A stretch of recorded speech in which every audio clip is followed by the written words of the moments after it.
Okay, we are live. Hi, this is William Ramsey. Welcome to William Ramsey Investigates. On today's show, I have a very special guest. His name is Ian Trottier. His last name is spelled Trottier. And if you're watching this on my three returned YouTube channels, X, Rockfin, Rumble, you'll see the title of his new book. He published it in 2025. The full title is High Stakes Treason: How John Brennan Compromised American Security for Millions. I've kind of kept my eye on Brennan. I can't say that I followed it a lot, but he shows up in very odd places. He has an interesting background, and he kind of jumped. My understanding is he jumped from working for the Republicans to the Democrats. So he's kind of had a long 30-year history. I listened to an interview with Ian today. This is not his first book. He's like me. He's from the Bay Area.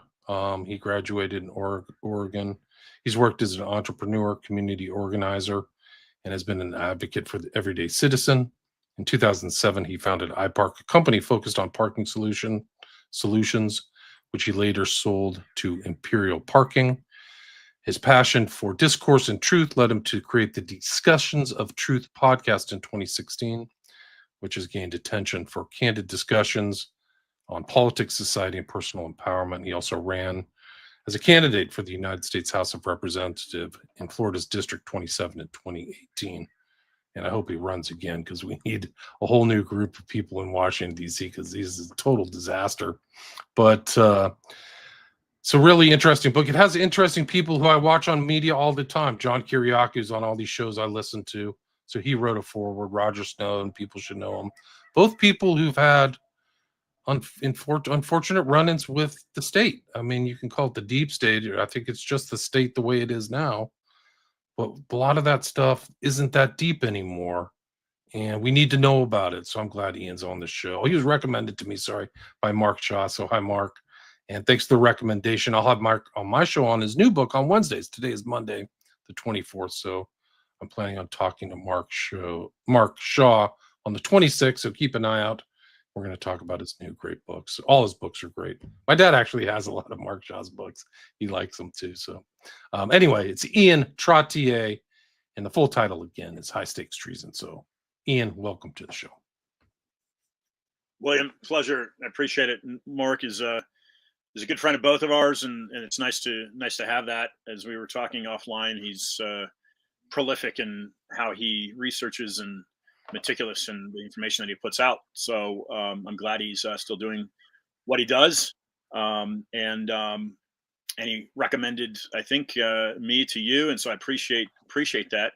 I just talking about the California in the Bay Area. I was just flagged on TikTok for posting something about Bohemian Grove. Now, I've had a couple of friends that are actually members of the Bohemian Grove. There's all types of different layers and camps in there, and it's certainly, if there's nefarious things that happen out of the Bohemian Grove, that's not something that's every member would be culpable of. And I know that Alex Jones 25 years ago kind of made a name for himself for exposing some of the woods deals done at the Bohemian Grove. I personally never gone, but the interesting thing is I was flagged literally like an hour ago. I was flagged on TikTok for posting something about the Bohemian Grove. Very interesting. It was against their community guidelines. So getting information out these days, as we all know, in this age of censorship, whoever's programming the algorithms will certainly just kind of flag whatever they want. I'm good friends with a former Google whistleblower. His name is Zach Voorhees, and he lives there in San Francisco. He and I worked extensively for a short period of time to try to get his information out. And I think politically, he was actually a liberal. And then he saw, when he was working for Google for about 8 years, he was seeing their algorithms acting inappropriately politically. And I'll use the word raided, because I know the FBI stormed into his apartment, blocked off the whole block. Helicopter was in the air. It was a pretty big scene for Zach when he blew that whistle, and the DOJ did nothing. So he had to go to Rutgers grad James O'Keefe to expose his stuff. But that was a few years ago now, close to 10 probably. Google leaks is the name of his book, and it's co-written with another really good guy, Kent Heckenlively. So, the California, just as a state as a whole, unfortunately, it gets a bad rap, I think, because of the people that have controlled it politically. But historically, it's a very strong state. I think it's a red state. I hate to interrupt, but it's a red state. Well, They've just yeah. stolen it. I think that's all through fraud, and it's gone downhill in one generation. Like, I grew up there since 1970, so I've seen San Francisco turn into a wasteland. And I'm not joking. Like, people say, "Oh, you're exaggerating." No, it was a lively, culturally vibrant city with a lot of things going on. It's turned into some kind of weird, sterile tech dystopia mix. It's really not good. The culture's terrible. Sorry to interrupt.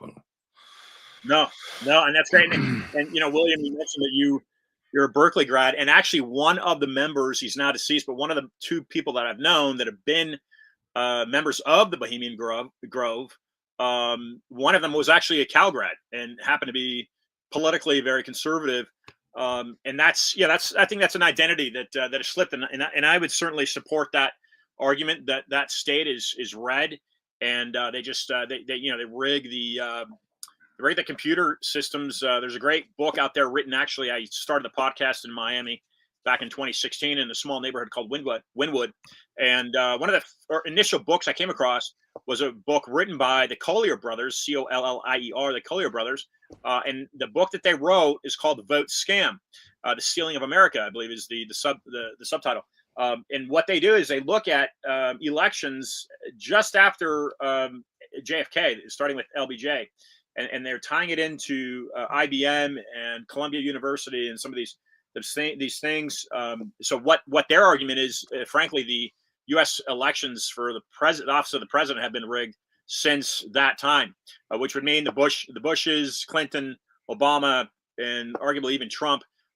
They're simply part of what I would call the Hegelian dialectic, which is the yin and the yang, and to create a conflict, right? And we're very close to that. We have such a strong dichotomy of political thinking today. It's never been like this since I've been around. I think that the anger is really there, but I think that this real support for the left is probably 25-30% max. And so then this whole notion that they're getting 50% of the vote is totally fake. They're getting another 20% somewhere, because you can just walk around. Most people, they're not even that right, with culturally that right. They just think it's a bunch of like these crazy people on the left. They're not part of it. And so I think that it's all staged and fake. And I think it probably goes all the way back to Kennedy. And these like votes, these weird things happen right at the end. We just have to keep counting, or there's a miracle thing that happens in Miami. Like, I've seen it so many times that I think Trump had overwhelming support in 2020. So it's still around, and it's just massive fraud. It's just massive criminality. I used to say that there was tens and hundreds of billions missing. I think the fraud is so bad there's trillions of dollars not wasted but flat out stolen through NGOs and things like that. They've stolen the future of the country. It's so bad. It's really, really, really bad. Yeah, I would agree with that. And just to kind of get back on the background, get to some of the background, one of the early topics that I started talking about on Wynwood, and somebody actually asked me I was looking into the Zika virus, and I found the Rockefellers associated to a patent on the extraction process of the Zika virus, which is a naturally occurring virus discovered in the Uganda forest, but they were funded by the science was funded by the Rockefeller Institute. And that's like in the 1920s.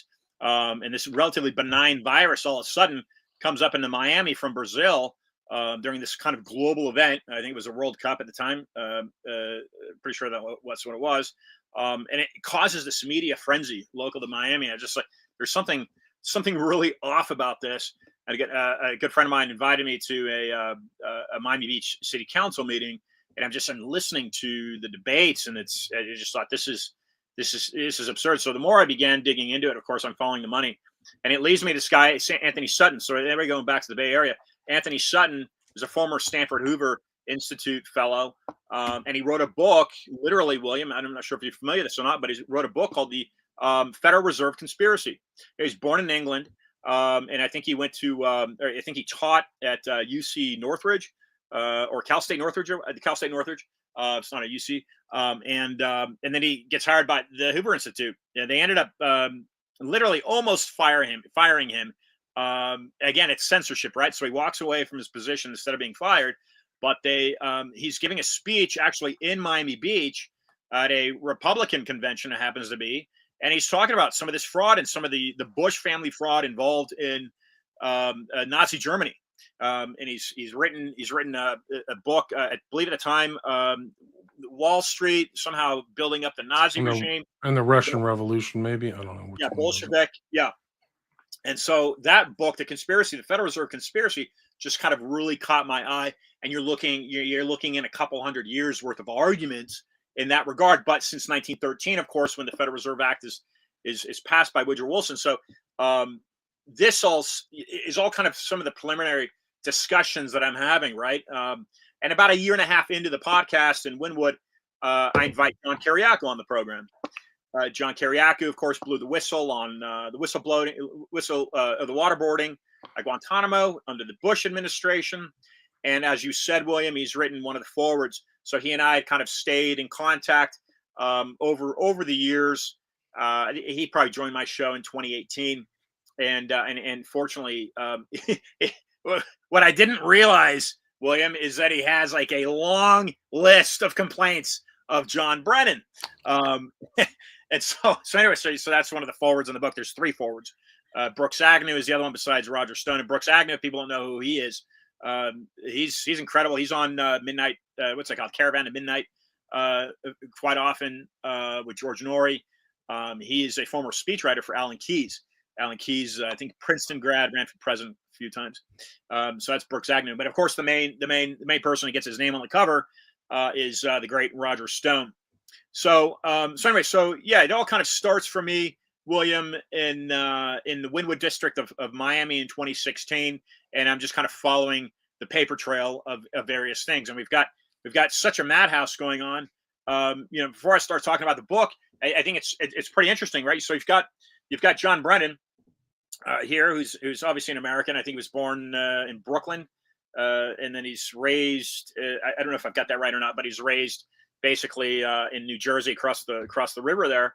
And I believe he was a cutout used by the deep state to carry out their mission. What I'm saying is he's an admitted communist. According to Roger Stone, 4 different times on lie detectors he's admitted to voting for Communist USA president candidate for president. And while he was at University of Texas, Houston, he voted for the candidate then, the communist candidate for president then. And again, I think it's Guy Hall. I'm not quite positive on that. The book doesn't concentrate on that. But my point is this: is you've got an admitted communist that under Obama becomes the head of the CIA. And so the book talks about years leading up to that appointment as a director of CIA when he's serving as a senior advisor to the Homeland Security. But also something that you and I had mentioned, that you brought it up, is his Islamic conversion ties. And I believe that happens when he was in Saudi Arabia.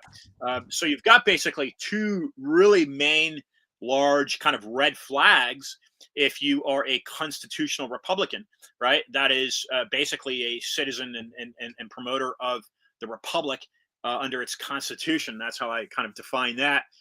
Regardless of whether a person is Democrat or Republican or independent or Green Party or whatever they are, right? I mean, we live under a republic, a constitutional republic. That is the design of the government that we operate, right, since 1776, essentially, and 17 under the Constitution, which is 1792. If I got that right. But ironically, you have Donald Trump, and I'm skipping around here a lot, but I'll kind of come back in. Ironically, you have Donald Trump receiving an admitted Democrat Socialist Party member, aka a communist, right, born in Africa. And I'm speaking of Zoran Mandami. You welcome into the Oval Office, right? You're openly welcoming an openly admitted communist into the Oval Office, where he essentially calls Donald Trump a fascist. Which if I was Donald Trump, I personally, I respect all points of views. But communism, that's where I kind of draw the line, just because it's never been productive in China. It's never been productive in Russia. It's not been productive in Cuba. It's not productive. It's productive for a very small few people that hold all the power and hold the controls. So yes, it's productive for them. But it's productive in making bodies. It's productive in stacking bodies high like cordwood. That's what it's productive about. Yeah. It's killed more people, 100 million. Read the Black Book of Communism. 100 million dead. They kill people like crazy. That's what they don't get. It's like the left has this kind of like touchy-feely thing. But if you go back to Lenin, they use the French Revolution as a model. The communists do, and that is kill off the aristocracy. That's what they do. They murder them. Then that's what these people don't get. They don't understand the ruthlessness. These are not people who are religious. They're not Christians. They're atheists. They just waste people like crazy. They don't care about it. So, I mean, when somebody says communist, that's what they mean. Yeah. They're going to take your money and kill you. That's what it's all distilled. Lenin wrote about that stuff. They hide it all. I know this history very well. Yeah. So here you have John Brennan, right? So he's an admitted communist now. He's he's working in the Obama administration, lurking in the background. And I'm on. I self-finance this because this is how strongly I believe in the contents of this book, obviously, right? I self-financed my trip to DC last month, and I took 100 copies.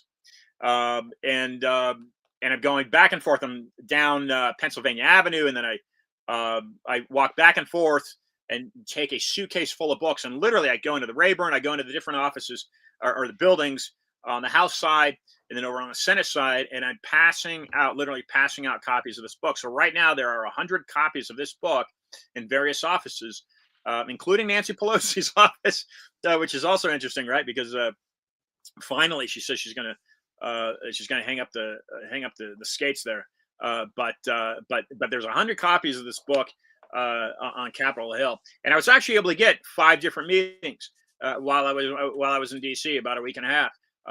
For people to go through and talk about the subject matter. And one meeting I'll just blatantly mention, one meeting flat out with Marsha Blackburn's office, her lead economist and the lead legal attorney. And they just kind of looked 45 minutes. I take my intel source and myself into the office, and they just kind of look at us like this glazed over look, like deer in the headlights, even after 45 minutes. And then finally they give up. I think the contents of this book is so shattering. It's so fringe. When people really, if they slow down and really go through the engineering that the former head of the CIA concocted on the American people for the abuse, the manipulation, it's parallel to vomit. I mean, it's so astonishing what this man has done. And so look, he's been subpoenaed. I believe an indictment will come down. I think Comey and Letitia James, their cases just got thrown out. That doesn't mean they won't get picked back up. But they've both been thrown out as of this morning. This is going to be a little bit more difficult in my view. It's going to be a little bit more difficult for John Brennan to get around this. It came out, William, the 22nd of July. And the first show I did was with Steve Bannon. He has me on the show with Natalie Winters. And he calls the book the most meticulously, or he calls it I think it was the most exquisitely timed release of a book in the history of publishing. I joined Roger Stone's show about a month and a half after that, I suppose. And he calls it one of the most important and shocking books he's read in his 50 years of politics. Last week, I joined a podcast with a guy named Nick No, who's known as the Benghazi whistleblower. He calls the book the most important book ever written. I think that shows the thirst that Americans are craving to have some answers, and what this book delivers is something much more powerful than All the President's Men, Watergate. This delivers a meticulously designed showcase of how John Brennan abused his office. And it goes back. You can argue that this man, again, as I mentioned, he was a cutout. And in many ways, not to give him a pass here in any ways, but I think in some ways, in many ways, and an unwitting kind of puppet. He's a sympathizer. He sympathized, and so he was used. I believe he was propped up by George Tenet and some of these people in the CIA to to be that turning key to open that door. And that is essentially, if we pull back and we look at what really is the main objective here, if that is true, right? If that statement that I just made is true, then really what is the main objective? To utilize this person to carry out an agenda and open certain doors. And then it's the global war on terror, right? And then ultimately it's disarming Americans and taking away guns, right? Because that is, in my opinion, the main objective for these kind of black swan events, where you have these mass shootings. Is there MK Ultra involved? One doesn't know, but then they create these major crises, and the objective, of course, is gun rights. It always seems to resurface, right? They're always talking about it on TV. We've got to stop the guns. But they're super. Yeah. I've done shows on this. Like a lot of these shooters are hyper suspicious. They're not very. They're super. I mean, we don't know much about this guy who supposedly killed Kirk or whatever, Tyler Robinson, but he's Right. just one of many. Like there's a lot we didn't know much about crooks. And then like Tucker Carlson comes out and he gets all this information that was never disclosed to the public. I didn't see it. I looked for stuff. These are just some guys do these lists. I had a guest on who did a list of the mass shootings. They're not even published. There's so many of them. It's crazy. You wouldn't believe it. I mean, Wow. You probably could. So, I mean, this guy's the head of it. Like, it's really incredible. And there's so many assassins and strange things. This guy becomes the head of the CIA, I think, in like February, March 2013. Then Michael Hastings dies 3 months later. That's hyper suspicious. It just goes on and on. For people who don't know, talk about Brennan's background, because he was tainted. One of the reasons he became CIA head later is he was tainted by his past, right? By his actions under Bush. Yeah. So what I basically, as I'm walking the halls of Congress, right, the congressional offices, not the Capitol building, because when I was there, the government was shut down, but they still had their offices open. And as I'm walking and I'm meeting with staff members, talking to staff members, I said, look, what you get in this book is basically the motive behind John Brennan orchestrating the Russian collusion hoax with it was seen with Hillary Clinton and Obama, basically the side dog. But yeah, I'm saying that lightly.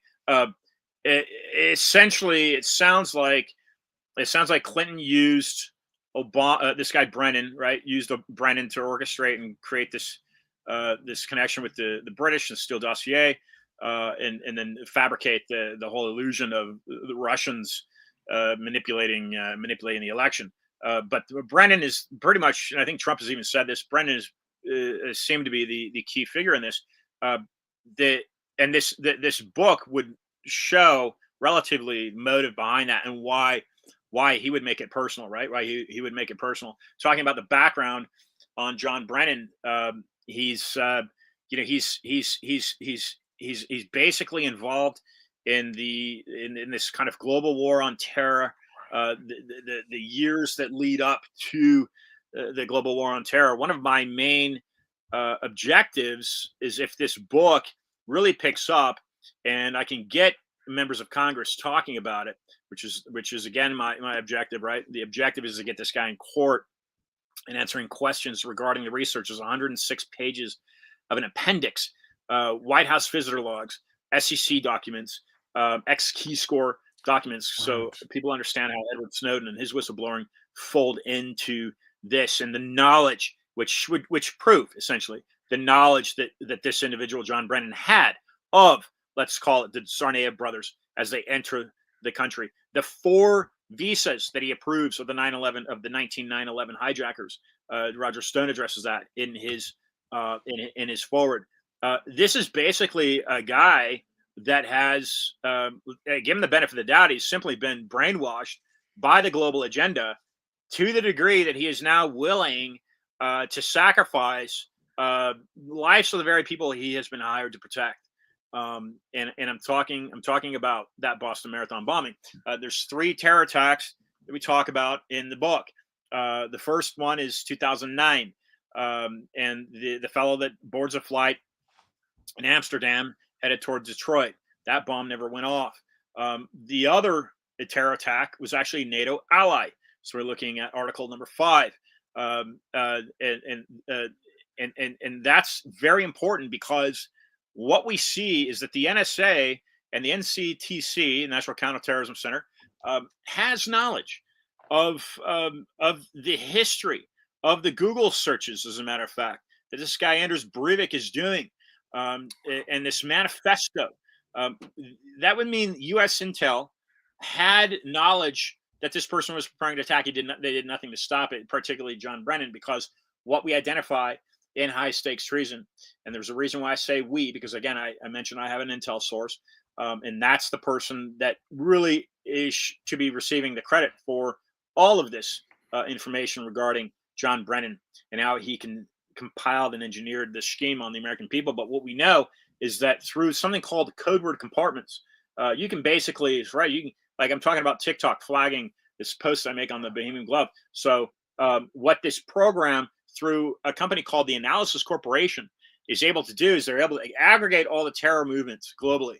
And then it feeds in as a government contract, it's feeding in to NSA, and the NSA technology dating back to, I think it's 1971, they're able to compartmentalize. So if you want to flag a particular terror, a suspect or terror informant or asset that you're using, if you're in the CIA as an example, like Anwar al-Awlaki, okay, the guy that orchestrated the USS Cole bombing before 9/11. Anwar al-Awlaki, what we show in this book was a CIA asset. He was born in New Mexico. He becomes an imam in Virginia after his days in San Diego, and you basically he's used to create radicalism, right? And kind of foster people that are in kind of eating from the honeypots, and then you build them up. And they wanted to create radicalization. A lot of people don't understand that the deep state intel agenda is to create radicals. He's involved in that. Brennan's involved in these drone strikes that create radicals in Yemen. And that's very important. If people don't remember, I'm old enough to remember the Cole bombing, but that was kind of the predicate and lead up to 9/11, right? So if this guy really is a CIA agent, this Anwar al-Awlaki, it's very telling, because these are huge events, and these are on the TV all the time. Like, I barely watch TV anymore because I know there's no use for it for me, but Brennan's on TV all the time. All this stuff is pounded into the consciousness of the American public. Yeah. So what I was getting at was, if I'm successful, right, and the book kind of does what I believe it was meant to do, and that is to expose the crimes of John Brennan. You've got him right now, Jim Jordan, right, and his committee. They've got him on perjury charges. It looks like. Yeah, let me bring that that's up. Probably going to be pretty easy to get around if you're John Brennan. I joined a podcast a few weeks ago. They're called The Awake Nation, and they reached out to Thomas Speciale, who's a former NCTC analyst, and he confronted John Brennan in a video that went viral a couple weeks ago about the emails. You remember seeing that? Yeah, he got really angry on stage, right? Let me see if I can bring that up. Yeah. Brennan literally calls it BS. He calls it bullshit, BS, and then he says it's disinformation, and that's right on camera. Camera's got that. And then he gets confronted in an after-hours party where this Thomas Speciale confronts him again, and I believe he physically pokes this guy Speciale in the chest. There's a video of Brennan physically. Yeah, there's a video there. Yeah, we can play that. Do you want to play it? Yeah, let's play it. Okay, let's play it. Okay, cool. Let me see if I can get this to work. It's usually up in the air whether my technical skills can do it. I gotta stop this, share screen. This is titled John Brennan Explodes on Former Senior Advisor, NCSC, which you've been talking about. Oh, damn. Thomas Speciale, George Mason. Yeah. Let's see if hopefully you'll hear the audio. Wait, why don't we go ahead and start? Do you hear the audio on that? I hear it, yeah. Okay, Taking good. audience questions, sound good? Why don't we start over here? It should be on. Can you hear me? Yep. Okay, good. First, I want to introduce myself. My name is Tom Speciale. I've been a career intelligence officer for over 20 years, in the military for over 34 years. I recently left the DNI as a senior advisor for Tulsi Gabbard on counterintelligence and security. And in fact, I made many of the suggestions on dismantling some of the things that are being dismantled, and also made some suggestions on improvements, which I'd love to talk to you guys afterwards and get your feedback on, because hopefully it's going to be going to some important desks very shortly. I want to agree completely, Director, with your assessment on Iran being on their heels. We've got to keep them on their heels until they reform. We've got to do that. I disagree on the deep state, only because Trump says it's the deep state. But as we all know, it's really just the entrenched bureaucrats that run the country. I'll get to my question, I will. Yeah, please. But I want to establish sort of my bona fides on this question before I ask it, because I really hesitated to put you guys on the spot on this in public. But if you're not going to be at the after hours, I got to take my chance now. I was at the DNI when the first ICA was released regarding cyber influence on the 2016 election. I was there. I was working in the NIM. I read it. I also was involved in setting up the principals committee meeting that took place in December that resulted in President Obama directing a more fulsome, because I understand the difference between a cyber ICA and a total whole of government ICA intelligence collection on Russian involvement or influence in the election. And I noticed immediately in the ICA, the second ICA, because I had access to the classified ICA, that there were statements in that ICA that were not supported with the sourcing that was associated to the ICA, specifically that that Putin had directed the action, and that Putin had, that the Russians were actively trying to support President Trump instead of just sow chaos. Your question. My question. There was an email that went around from General Clapper to yourself and Hayden. I'm sorry, not Hayden. That's right. Yourself and Comey, et cetera, that basically said we all got to get on board with this, otherwise it isn't going to work, basically.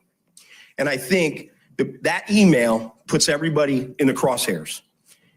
I would like to hear what your justification was for supporting the dossier that was known to be false being used as source material in the second ICA. I don't know who put you up to this. Nobody put me up to this, sir. I'm here on my I don't know own. what role you played or who you are, but it's a bunch of bullshit that you just passed on. The emails are clear, sir. Bullshit. The emails are clear. Bullshit. The emails are clear, people. For those listening, they're very clear. The emails are clear. The second question No, I think we're going to go. is Look, you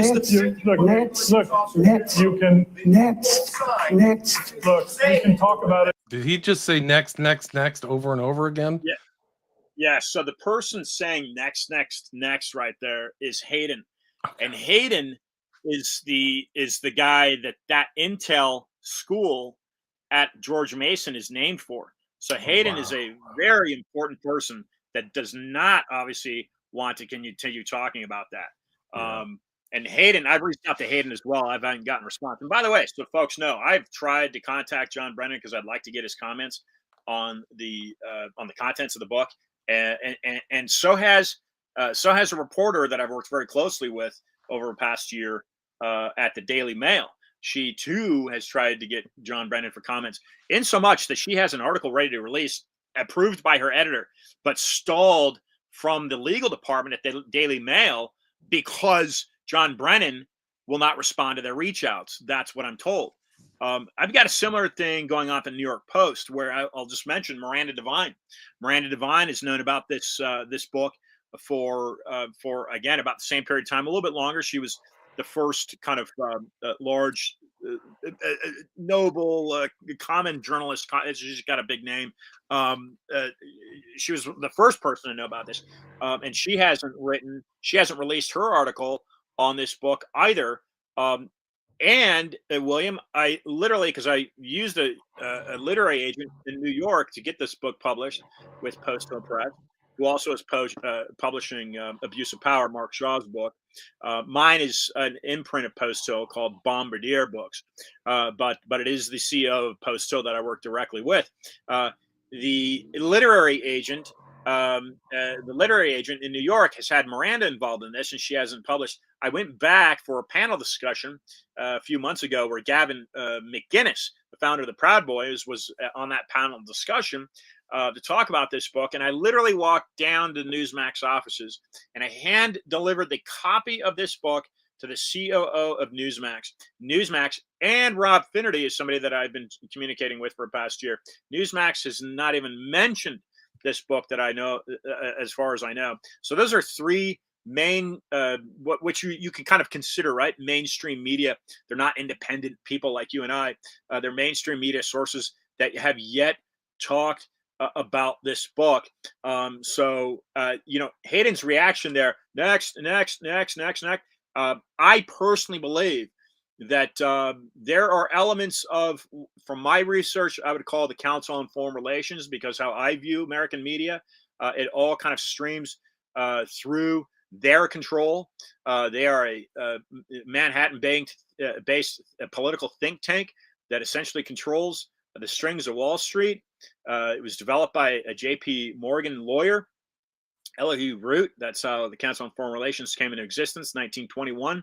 And they have puppeted mainstream media since then, in my view. So there's probably some, these higher powers there that are squashing stories like this. Right now, they're doing a pretty good job because I now have people in those three sources that have said that they're interested, but somebody above them is squashing this story. That's what it appears like to me. John Brennan basically has been caught red-handed. And William, let me go into the background of how I got involved in this John Brennan story, because it's not, Steve Bannon referred to me as an expert. I think you use that word. There's people that know much more about John Brennan than I do. In fact, John Brennan he was on my radar, but it wasn't like I was deliberately trying to expose malfeasance of this individual until I met my intel source, and that was at a CPAC in Maryland.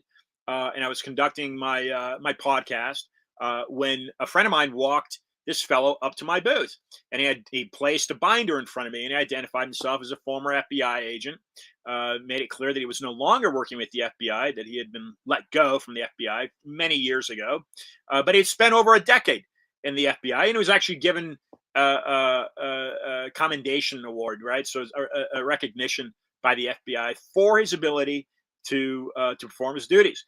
So he's by all other indications, he's a stalwart member of the FBI.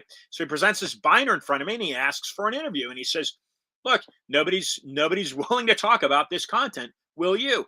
And so I look at it, and it basically sums up that John Brennan illegally held stock in a government contracting company so that he could profit from terror activity. And I said, well, hey, look, that makes complete sense to me. So I conducted the interview with John, and he says, any way you can help to get this story out would be great. He says, I cannot personally publish the material because I have a conflict of interest with the FBI. I've already tried to tip them off to the research. They've turned a deaf ear, in so much that he even lost his private contractor job. They fired him. He had submitted the key elements of this research to the FBI back when John Brennan is physically in the Obama administration. The FBI did nothing about it, and he came to work the next morning for his private contractor. They brought him into his office. That says, "Did you just reach out to the FBI submitting a tip to them?" And he says, "Yeah." He says, "I see crimes are being committed, and they need to be exposed, and the FBI needs to look into it and do something about it." And they said, "Well, you no longer work for us." So he not only got the FBI shunned him, but he lost his job with his private contracting company. But he stuck to the grind. So when I meet him, I look at this and I says, "Okay, well, you know what, John, I'm going to do everything I can to get this information out." And it took shy of 2 years to get it published. Initially, Skyhorse. I was on the phone with Tony Lyons and my intel source. 2 different conversations, about 40 minutes each. Tony was very interested in the work, but then this fellow that I knew works as a literary agent in New York. connected me to Post Hill, and Post Hill simply was a little more aggressive in getting it out. And we went through a couple edits, went through their legal advice. Their lawyer said they almost stopped it completely. It literally went dead cold. But I kept working with the CEO of Post Hill, and he says, "Okay, well, you know what? Let's go back. Let's edit it again, and then we're gonna release it." So, you know, I want listeners and viewers to realize that, yeah, Post Hill Press they are taking a major risk here. They are to be credited for really pushing this information out. And so, you know, it just so happens, again, I mentioned it earlier, William, Mark Shaw, his book Abuse of Power is being released by Post Hill Press. So if there is a publisher out there right now in America that's really working with all of their forces to get some of this real credible information that needs to be distributed from coast to coast, that would be Post Hill Press. That is a solid publishing house. And Anthony Zaccardi, who's the guy that I've worked with, he's the CEO. They've got an office in New York and they've got an office in Nashville. He's the one that really pushed this and says, no, we're gonna get this out. And like I first presented when I first presented the book to Zach Voorhees, the Google whistleblower, he looks at it and goes to the back and he says, oh, you've got an entire massive appendix that supports all of the allegations in your book. He says, you know, that's incredible. He says that is something that I don't particularly have in Google Leaks. And he says that's what's going to add the level of credibility that is needed for Americans to really understand some of the criminality that's happening in the upper echelon of their government. And so it's going to be very difficult. You know, you get them on perjury. Sounds like, you know, the Southern District of Florida is administering that. They're going to get him in the courtroom, I suspect. I don't know, but that would have to be under an indictment. I don't know what's going to happen. I think he's going to be indicted, and my goal is that he's forced into answering questions regarding the contents of this book titled "High Stakes Treason: How John Brennan Compromised American Security for Millions." What we know is that he did not stop either of those bombings. That was the Christmas Day underwear bombing that was landing in Detroit. He didn't stop that bombing. He didn't stop a NATO allied bombing, Anders Breivik. Those two attacks that he performed, and then the main one that really hit home for me when I first met John Donovan. He's the guy that is credited for the intelligence research in this book. When I realized that John Brennan essentially allowed, that's the allegation, he allowed the Boston Marathon bombing to happen and go through so that he could enrich himself on the back end with stocks held in this company that was known as the Analysis Corporation that he had served as president of prior to working in the Obama administration. And the other thing is that the Counterterrorism Center, the National Counterterrorism Center, is a department that John Brennan himself established. He was the main person that organized that. So this guy Thomas Speciale, right, that confronts him is essentially nothing more than one of his tree branches, right? If you're starting with the creation of the Analysis Corporation, which developed as a result of an executive order for Bush after the 9/11 attacks, that's John Brennan. He's sitting for 2 decades. 30 decades to 30-something, 31 years, I think is what he served in the CIA in total. But he's sitting in this whole terrorism department, if you will, or of in the U.S. And he's literally setting the stage. He's engineering this manipulation. It's a complete monopoly he created for himself. A total manipulation of the system. And so he's in a prime position when Obama gets in the office, which I believe that was rigged. Again, my argument for that is the deep state is creating this yin and a yang effect, right? They're creating a dialectic. It's a Hegelian dialectic, thesis, antithesis. They're deliberately creating it. It takes them decades to do that. but they're so close now with Trump in office. They're to grooming creating- people, but the agenda stays the same, and the Yeah. bureaucrats, just like Especiali said, they're still there. I mean, it's really incredible. You've This got is to, your YouTube channel too, by the way. I just happened upon it, so people go subscribe. I'll put a link to this. People can watch this video again. Please continue. Great. Yeah. I got, I unfortunately, like most of these media, these kind of social media, I get flagged on YouTube. Instagram doesn't typically flag me, but Jason Fick is a guy I've been working with for a few years. He's trying to get some litigation on Section 230, get that rewritten in regards to censorship. But what we have right now with John Brennan is basically you've got the guy red-handed. I'll give the backstory on how Roger Stone got involved. So I've got this binder. I turn it into a book. I go through the chapters. I keep basically when you order the book and you read through the book, what you're getting is an FBI report.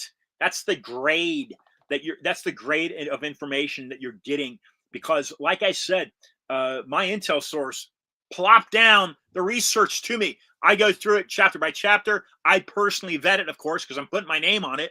And then I find two different publishers that are willing to take it on, and that was Skyhorse and Post Hill. Post Hill pulled the trigger. They gave me the contract and pulled the trigger. It wasn't easy. Very, very difficult. Like I said, it was stuck in the mud after their lawyer looked at it. We made a couple changes. None of the critical information was taken out. I just reworded some things. And it was released. So one of the first people I approached when I had this information, when I had all the receipts, if you will, it was General Mike Flynn. I'd known Mike from touring the country as a podcaster and as an independent media source through the COVID lockdowns. Primarily is when I know Mike Flynn, a guy named the Reawaken Tour was the name of that tour. And so I approached General Flynn about the information, and initially he says, "Yeah, I'll write the forward." But then he gets busy and he pushes it out. And I was working with a publisher to try to get this thing out real quick, right? So as fast as I could. So I really couldn't wait. And during that time, William, I had also approached John Kiriakou. And John is a guy that's immediately answered, says he'd do it. Brooks Agnew I had approached about doing a blurb, and then what he delivered and became one of the forwards. So I've got Kiriakou and I got Brooks Agnew writing forwards, and I'm kind of in the back. I'm waiting for Flynn's schedule to clear up so that he can deliver a forward. In that time, I'm in Florida, and I'm at Mar-a-Lago. I'm at an event in Mar-a-Lago where it happens that James O'Keefe is there, and Roger Stone is at the event. Well, this is the story that I like to tell because it's actually kind of interesting. So whoever's giving the talk in the ballroom, it was one of the side ballrooms, not the main ballroom. Whoever's giving the talk, everybody's listening to, and so there's no activity out in the lobby. Roger stands up, and I figure, he's gonna go take a whiz, right? He's going to the restroom. I can just kind of tell he's the only guy standing up. Everybody else is listening. So let me, because I hadn't had a chance to talk to him at that point. So this is a good time for me to just get up and just see if I can approach him. Well, he's walking pretty fast and brisk, so I couldn't stop him where the chandelier was in the ballroom, and he goes into the restroom. I said, he's going to take a leak. So I go into the restroom. I say, "Look, Roger, I'm so-and-so, da-da-da-da." I'd met him a few times, so I don't think he knew me by name, but he probably recognized my face. Like I said, I met him a few times before. And immediately said, "Roger, I'm not here to take a leak. I'm not here to use the restroom. I'm here to send you information that I have on John Brennan." He says, "Send it right over." Just like that, William. He's like, "Send it right over." There was no pause. There was no pushback. Hey, get out of here. I gotta, give me some privacy. It was send this over. I sent it over to him, and within 24 hours, he shoots me a text back, and he says, "You want me to write this forward for you?" and I'm like, "Roger, look, I've got General Flynn that's he's already said he'd write the forward. but you know, he doesn't have the time right now. And he says, "Well, hold on, no, wait a second. Let me think about what I've just said to you. You need me to write your forward. You want me to write your forward." And it kind of it resonates with me, and I'm like, "Oh, right, yeah, okay, yeah, I do want you to write me forward. So go ahead, Roger." And he writes this incredible forward, right? He writes. I mean, when you read what he's written, it's just really great. This guy is so opposed to John Brennan. It's incredible. I mean, this guy literally wants him tried for treason. And he doesn't say that lightly. Of course, the allegations are the allegations, but if they're proven true, which I believe they will be in a court of law, there's no reason for them not to be. What we're finding is that this individual provided aid and comfort to an enemy during a time of war. So the use of the word treason is not just kind of thrown out there lightly, because the global war on terror had already been declared, and it was being conducted. Right? It wasn't over until Biden got into office and withdrew troops out of Afghanistan. That's when the global war on terror ceased to exist. But during the time that John Brennan is committing these crimes, the allegation, the alleged crimes, is right smack dab in the middle of the global war on terror under Barack Obama. And he is providing aid and comfort to the enemy by giving them visas, by allowing them to enter the country to conduct terror activity. There's real questions, mysteries around the Tsarnaev brothers and being able to leave and come back and do a lot of stuff. There's a background there some people conveniently overlook. And Roger Stone literally called Brennan, he may be the greatest villain of the 20th century. So he's not using kind of wishy-washy terms when he's talking about Brennan. There's a lot here. Do you have time to look at some of these comments? Does anybody have any questions for Mr. Trottier? You can just put them in the comments. Do you have time, Ian? Absolutely, I do. Yeah, let's see. Kind of been flagging it. This is disappointing that Trump is taking long to imprison the treasonous traitors. There's 51 of these guys. These guys are getting reference for criminal acts and things like that. But another one. This is my story. Why aren't these evil criminals getting arrested in jail? Good question. I don't know what they're doing. I don't know. I don't. My opinion is because of all the criminality. Bondi being, she doesn't seem to be the right person for the job. That's me. Vatican's agenda. Go ahead. My comment here is folks need to understand. If you're read this book by Anthony Sutton called The Federal Reserve Conspiracy. What you're looking at, because that was passed, and I think it was passed in December 22nd, maybe. It was real close to the Congress was off on holiday. There were only a few members, but they got the minimum approved, and that's how it got signed into law. There's a lot of controversy around the Federal Reserve Act being passed, but it was passed. And so let me sum it up this way. So Josh Yoder, Yoder, is an American Airlines pilot that was opposed to vaccination mask and vaccine mandates to board aircrafts, and he was basically the tip of the spear to get American Airlines to sway away from United's stance. United is really pushing that stuff, but Southwest Airlines, American, some of their pilots formed a nucleus to oppose those mandates. So I'm in San Antonio and I'm talking to Josh. He's become a friend of mine. I'm talking to Josh and I said, Josh, I said, look, the best way to look at this, and this is before I'd gotten into this Brennan issue, William. This is at least a year and a half before that, maybe 2 years. I says, Josh, the best way to look at this, what I'm telling you, is this. I says, the Federal Reserve is a monopolistic, private organization that doesn't best represent the constitutionality of the republic, right, and the best interest of we the people. It's a private organization. It's a centralized bank. It's really opposed to the Constitution. And he says, wait, so are you telling me that as a country we gained our physical independence, but yet we never gained our economic independence? And I says, that's exactly what I'm telling you.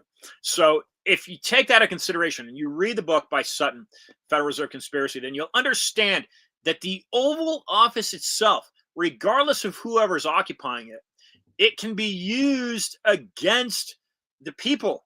It can be manipulated. Now, discovering exactly who's doing that manipulations going to be incredibly difficult, because as the Federal Reserve regulates the economics of the government, we as the people, we have no idea who are the shareholders of the Federal Reserve. There's a veil there, right? That we can't, it doesn't get audited. To look at, so if I pull back, right? I pull back and I say, wait a second, I don't want communism in this country. I mean, it's never, you're telling me a capitalistic society has created the greatest country on the planet, and then you want to insert what are considered failed forms of government, i.e. communism, socialism? No, it doesn't have any place in this country. It shouldn't be in here. But yet then you're looking at Donald Trump and you're saying, okay, Mondami reaches out to him, wants to meet with him, and you say, as Donald Trump, you say, okay, yeah, come into my office. And you've got a communist in the Oval Office that you're, more or less kind of, you're buddying with him. I mean, well, wait, no, why is that happening? So where are people's ethics? Even for the president, why didn't he draw the line and say, no, I'm sorry, you were elected to the position of mayor of New York City. I don't support that. No, I'm not going to be meeting with you. No, you were not invited into the White House. Why didn't you take that line? Why didn't you take that stance? I mean, I get diplomacy, but on the flip side, you're not doing that with Maduro, and you've got something like 25% of our naval fleet right now in the Caribbean with their guns pointed at Venezuela, like you're ready to invade. So where's the diplomacy there, right? So you're bringing diplomacy in with Mondami, but you're not bringing diplomacy in Maduro. Again, it's how are they getting away with some of this stuff? What we've got to do as citizens is we've really got to peel back the layers and figure out exactly who's controlling the politics from behind the shadows, because this is nothing new, right? It was Eisenhower, right? Even Eisenhower talked about the military-industrial complex. Folks, JFK, it's the 24th, 2 days ago, we celebrated the anniversary of JFK getting his head blown off, right? And he was very outspoken against the CIA, very outspoken against the Federal Reserve. He inserted treasury notes into currency. He got removed immediately when he was dead by LBJ. Those were silver certificate-backed currencies by our treasury. We are like, we're in big trouble. It's nothing new, right? I mean, we were in big trouble before I was even born. And so that's my comment. That's what I would say to folks is it's time to really, you've got to ask questions. And what I physically did, right? So people look at me and say, hey, okay, you've authored this book. Well, look, what I am doing is I'm essentially demanding that the contents be investigated by Congress. That is what I'm asking. Okay, I can't make that demand, but I am asking as an independent citizen researcher, I'm exhorting Congress to look into that information. So that's my hope, is that once he's back under oath, you basically grab the book, you ask questions in regard, and if it's contrary to the appendix, which is 106 pages of photocopies, right? We got photocopies, screenshots, it's all right there. How do you get around that, right? You know what I mean? How do you get around that? And right now, Tulsi Gabbard, and for the next 3 years, she has, seemingly, we're going to assume she does, but she's got it right now, she's got the authority to go into the NSA and get those, what are called code word compartments, exposed. And the information held in those code word compartments, which only she would have access to, would prove the treasonous acts that John Brennan has laid on the American people. Have you ever heard of Brennan being at OKC, that he was involved or somewhere around the Oklahoma City bombing? Wow. I have not heard that, William. I haven't either. Have you? No, I had no idea. Somebody mentioned that in the comment? comment, yeah. And what about Petraeus? Do you know if Petraeus is around or surrounding all this stuff? That's another, some of these other former heads of the CIA. I don't know, and that's really good to bring that type of thing up, because I did mention George Tenet, and if, let's just hypothetically say, as a republic, we are successful in exposing the crimes of John Brennan, and the CIA. What I believe that does then, and I've used the term dominoes falling, because what you're doing is, it's not just John Brennan isolated. And I like the comment regarding Petraeus. You've got a whole organization. Let's remember, you got a whole organization that John F. Kennedy wanted to splinter into 1,000 pieces. John F. Kennedy, arguably one of the best, the greatest. Abe Lincoln, right? Washington, he's right up there. He's one of the best commanders that we've had. But you wanted him to splinter the CIA. So if you're exposing John Brennan, you're exposing really some of the real wrongdoings of the CIA. And an immediate effect, I think, is you're going to find George Tenet.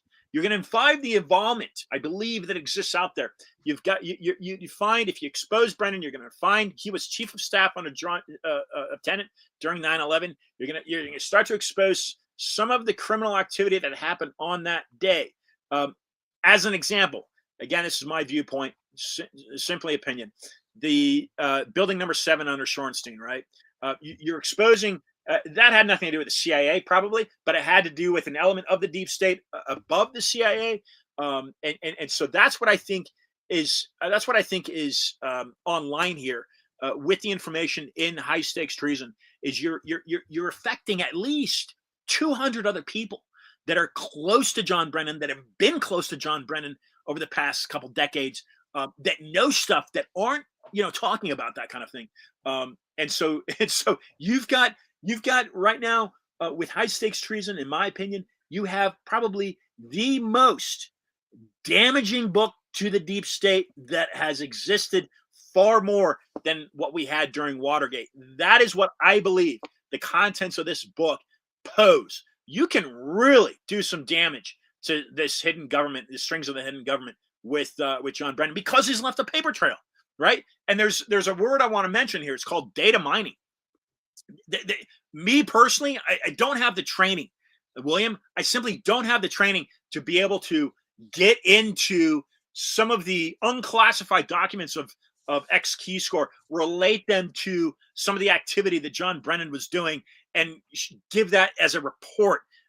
That is what I have brought to the public. That is what I have brought with Post Hill Press for the American people to now read, is this research, the compilation, due to that term, his ability to understand and know how to data mine and bring and aggregate and compile the information that I've named high stakes treason.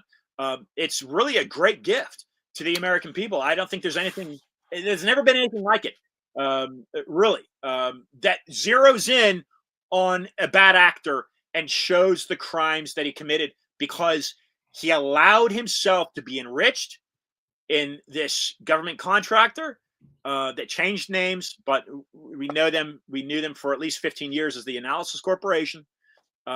He enriched himself on illegally held stocks. It's a conflict of interest. Did he not disclose? Did he not disclose his ownership of those stocks? Is that what happened? That is correct. Gotcha, so what we have, William, is a 2009 ethics waiver that was given to him by Norm Eisen, an attorney under Barack Obama. Rachel Molinaro meets with John Brennan. Are you talking about lawfare Norm Eisen? That one? Mr. Lawfare himself? Yeah. That one? Oh, geez. What we have is a cesspool of corruption. Holy smokes. They're falsities, false official statements. And we've got the paper trail here. For John Brennan, unfortunately, we've got the paper trail thanks to my intel source. It's all there, man. I mean, wow. This guy's a dead. He's a dead dog. He's a dead dog. And I hate to say that, but he's done some very bad things to the American people, allegedly. Okay, right? Allegedly. Right. Well, they're finding enough evidence on the whole Russian collusion thing to refer for prosecution. So, like, that's enough to. I mean, they should have been done a long time ago. But I mean, it's the thing is these guys were involved in so much skullduggery, and they're always monetizing their actions. So there's some kind of NGO or some kind of corporation that benefits from their policy decisions, whether it's Biden or anybody, really. I've never seen it not happen. So there's always some kind of financial scam, or even the Epstein documents. He's trying to monetize everything. But yeah, it's just so seedy. I mean, so Analysis Corporation, when I was growing up, even before 2001, Echelon was kind of like the big term people would say for like data mining and getting information. All of your calls were kept by Echelon. Is Analysis Corporation supposed to be some kind of like pre-Palantir corporation? I don't know. Oh, you talk about Palantir, and I think a comment had to do with MTG, right? Marjorie Taylor Greene. She's made some really iffy stock trades regarding Palantir. So, and I know Laura Loomer. I haven't spoken to Laura Loomer, but I know Laura Loomer's been obviously very critical of Marjorie Taylor Greene. I personally, I think that was a cowardly move. I don't know Marjorie. I never met her. I did meet her once, but I don't know her, right? And I think that was to walk away, to resign from that position. And a comment that I read was that she's walking away. I think it's on the 5th of January.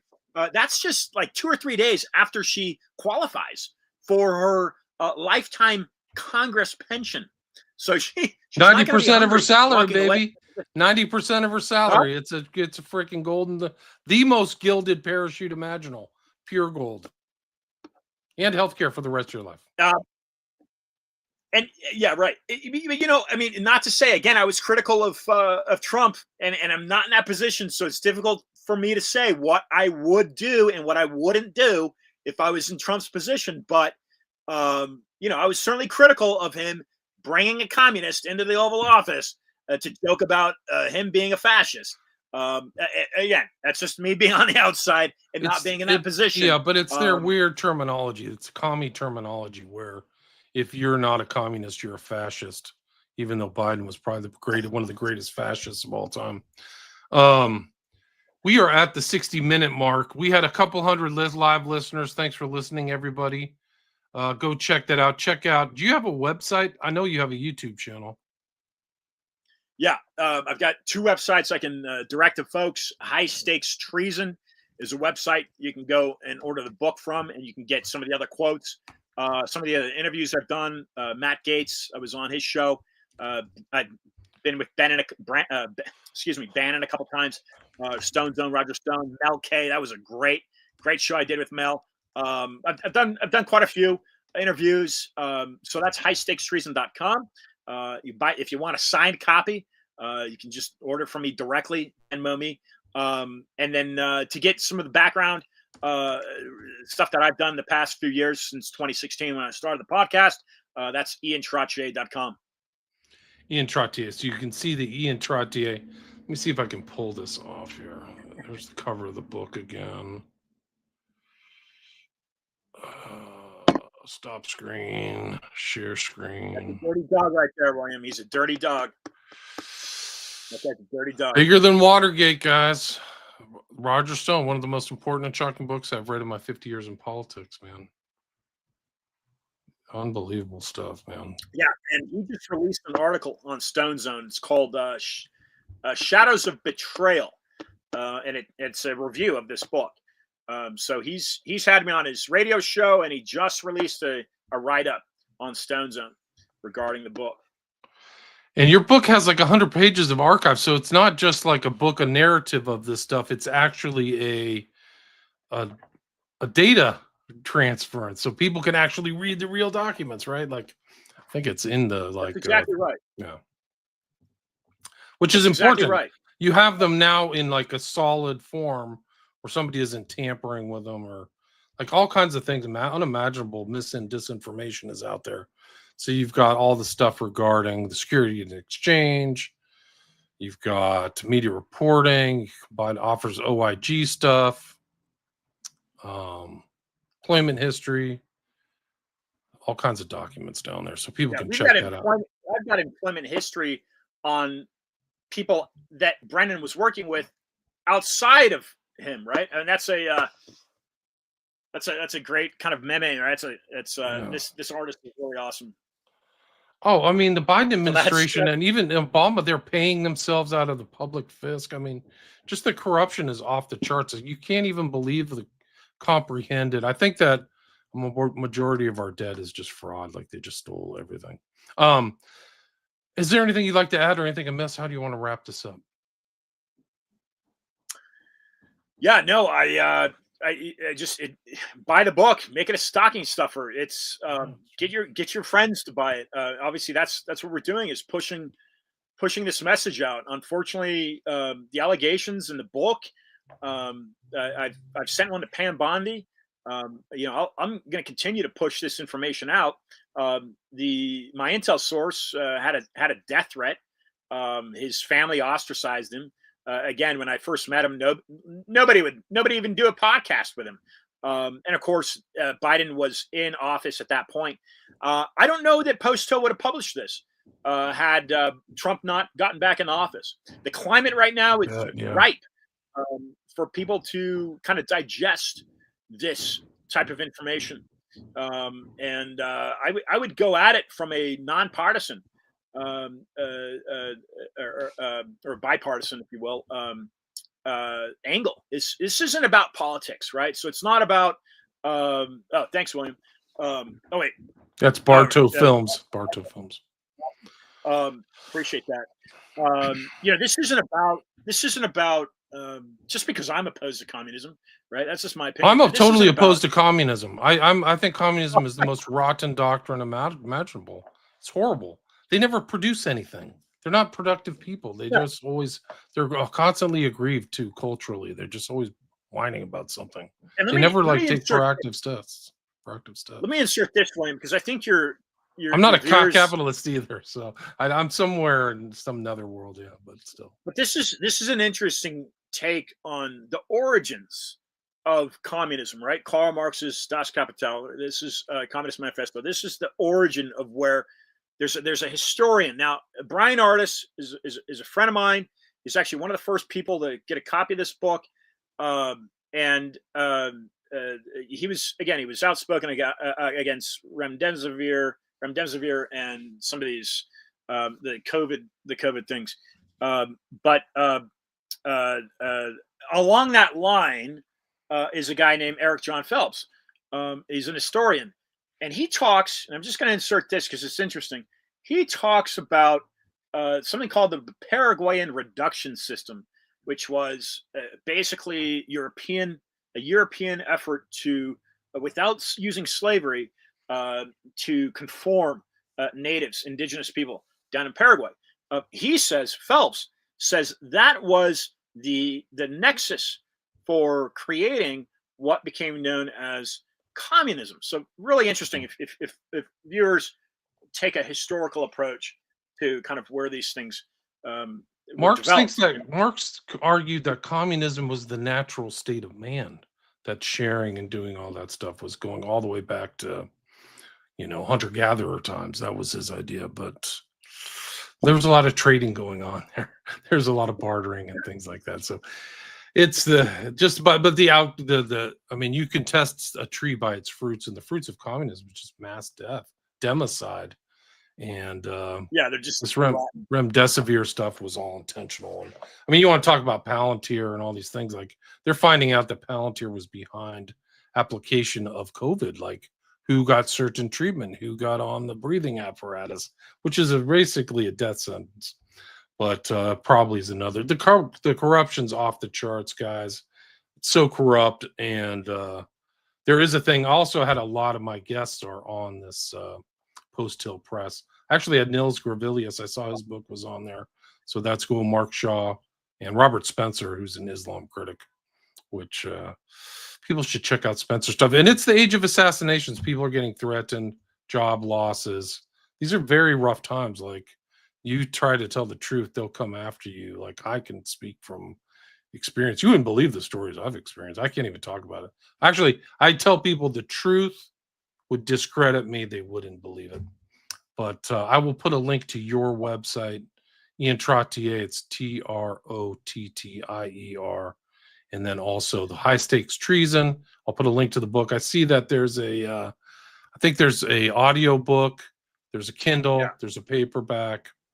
It has great reviews already. So people check it out. And get it also as like a data transference. So get it out. These people are like loitering around. They're dangerous. The CFR. A lot of these guys are actually promoted by the CFR to fulfill agendas and things like that that we don't see. So understand, like you talked about, that and the Federal Reserve are very important. But thanks everybody for listening. Please share the shows. And again, the full title of the book is High Stakes Treason: How John Brennan Compromised American Security for Millions, with a foreword by Roger Stone. And the author again is Ian Trottier. Thanks so much for your time. Stay there.